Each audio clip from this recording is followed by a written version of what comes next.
let's talk politics right now. We are just 3 days away from the Iowa caucuses. And most of the Democratic candidates, they are campaigning nonstop. They're working to win the votes of the first caucus goers. You know, in fact, we rarely see this type of campaigning, though, in central Indiana. But our Kevin Rader caught up with a Hoosier who goes to Iowa every 4 years to experience a whirlwind weekend of politics out on the campaign trail. It's a trip Patrick O'Connor has made at least 4 times over the last 12 years. He and a group of friends hop in their car here in Indiana and making the drive to Iowa to experience the rush of the Iowa caucus. Is it like a rush? It is a rush. Yeah, that's what attracts you? Exactly. I think I would equate it to, following, a band across the country. In a whirlwind, 24 hours on the ground in Iowa, he saw Joe Biden, Elizabeth Warren, Bernie Sanders, Mayor Pete, and Amy Klobuchar. Amy Klobuchar didn't take questions, but again, there were no barriers. We were able to meet her. Mayor Pete, not quite as accessible. Security, a barrier between himself and the crowd. Joe Biden, a little bit more accessible. Took time for photos, took time for autographs. He had more time on his hands. He didn't have to go back and forth to D.C. for the impeachment vote. He also saw some stand-ins like Michael Moore and Representative Alexandria Ocasio-Cortez, who stumped for Bernie.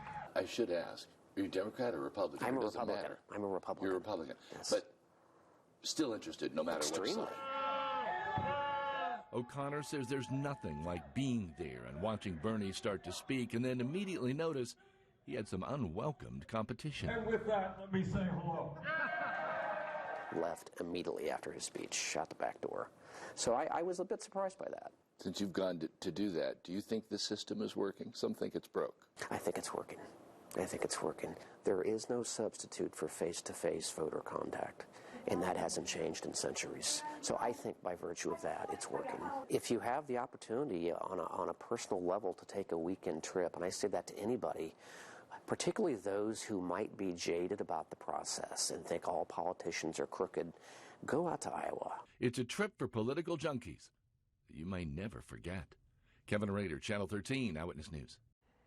And also tonight, a brand new poll shows that Democratic presidential candidates Bernie Sanders and Joe Biden, they are essentially tied at the top of the field. In fact, the new NBC Wall Street Journal national poll shows Sanders with 27% and Joe Biden with 26%.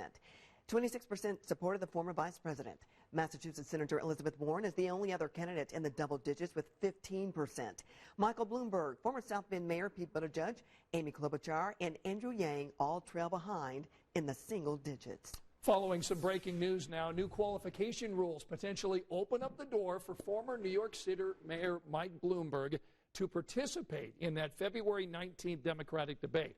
The Democratic National Committee, for the first time, scrapped the grassroots donor threshold. That rule previously required candidates to receive donations from tens of thousands of supporters in order to qualify for each debate. And another one of the Democratic presidential candidates is now calling it quits. Former Maryland Congressman John Delaney dropped out of the race earlier today, so that leaves 11 other Democrats seeking that party's nomination.